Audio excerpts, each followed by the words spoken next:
This week we're talking about an awesome learning resource for filmmakers who really want to understand camera movement in cinema.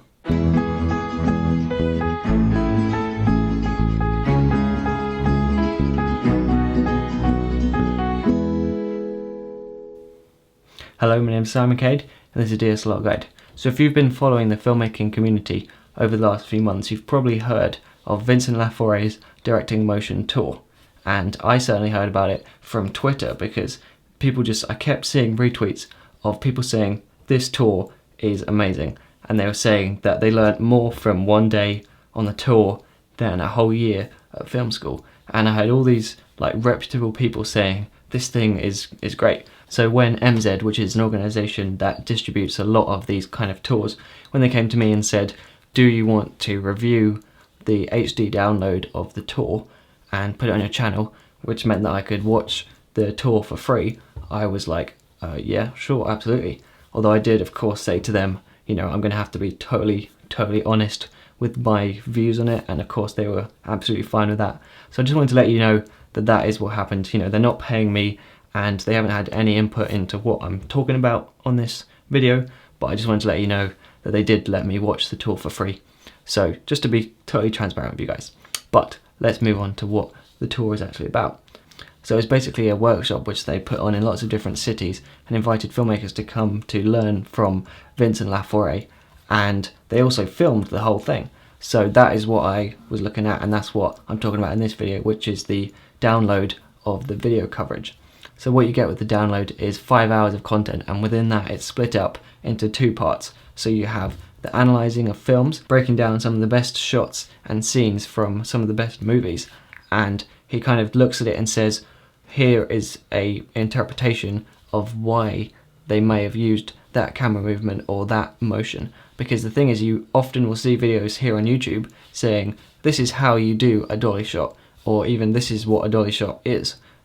Like that really basic stuff, talking about what equipment you need to pull off these shots. But you really don't see any, or maybe just a few, examples of why they might do this and what the effect of these different camera moves are. And the reason why Vincent is so equipped to be able to do that is because firstly he's got his own years of experience to draw from, but also he literally spent 300 hours sitting down with Blu-rays watching all of these films and taking notes and breaking down, analysing them.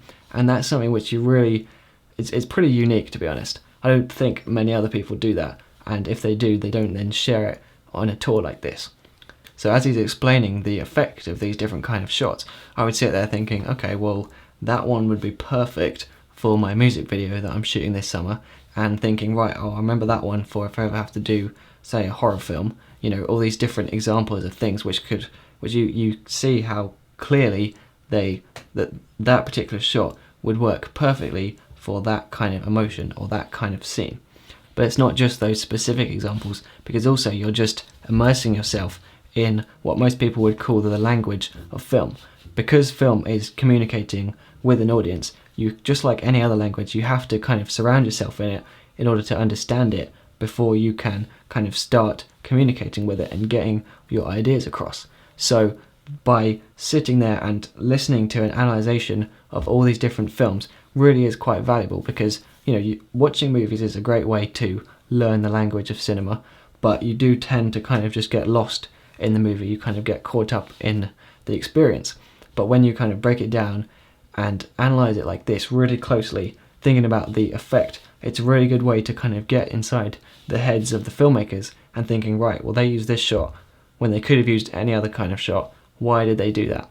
And then that enables you to be able to kind of flip that, so that when you come up with a situation, you can say, right, what kind of camera moves do I want to use to convey this situation? And for me personally, at least, I feel like it taught me how to analyse things. So by seeing all his examples of analysing different shots, it enables me to kind of take those same principles and analyse other films, or even analyse other parts of filmmaking from different films. So, I might say, right, well, I'm going to now really closely look at editing, and I'm going to try and decide what they were doing with the editing, because, this tour is mostly focused on camera movement. So I think it really does teach you how to analyse films yourself so that you can kind of take that and expand it out into the other parts of filmmaking.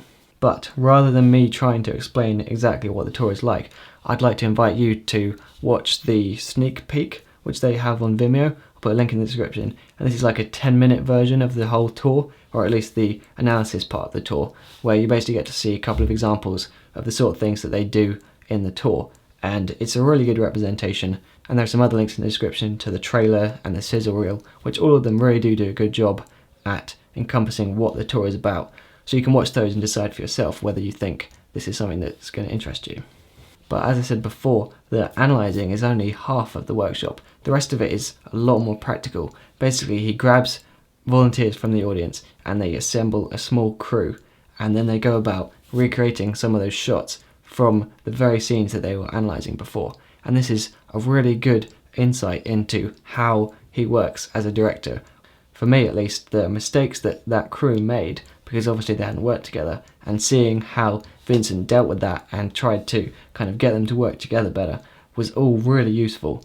And you kind of pick up so many like good principles about working with other people and about being precise with your directions. It really makes you appreciate how a crew that works together well can be extremely efficient and can really get a lot of work done in a very short amount of time. You also learn lots of really useful principles about shooting an entire scene.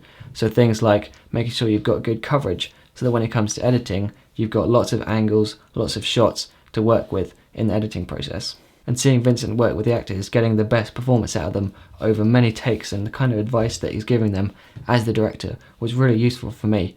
I understand that a lot of you guys probably haven't had the chance to go to a real film set, and that's including myself. So for me at least, seeing how a larger crew works with the DP, the director of course, and your first AC, second AC, and dolly grip, you know, having all these different roles and seeing what each one does and how they work together was really useful for me. As I said, someone who hasn't got lots of experience with being on a proper film set. So even though the focus is on camera movement and motion, you really can't help but pick up tons of useful principles and tips about just general being on set.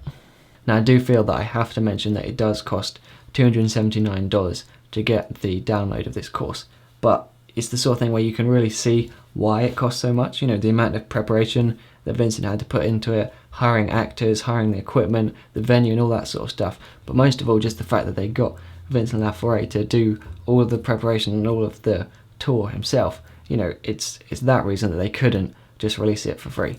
So I totally understand that a lot of you guys are going to just totally dismiss it because of that cost, and you know, it's a shame that it's not free. But I would just, you know, advise you to take a look at your gear list, you know, that your wish list if you like, and just think, you know, is a lens that important compared to other stuff? I'm not saying it is, but just, you know, consider that when you're looking at this talk, because yes, it is pricey, but it's so good. You know, it's such a worthwhile thing. It really does have my full approval. I don't think that anyone who invests in this is going to be disappointed at all. So I would like to invite you to, as I said before, check out that preview video and, you know, decide for yourself. If that doesn't interest you, then that's fine. But I really think that, for me at least, it was a huge learning experience, and I think it could be for many of you. So that is why I wanted to make this video. So that's it for this week, and I'll see you next time.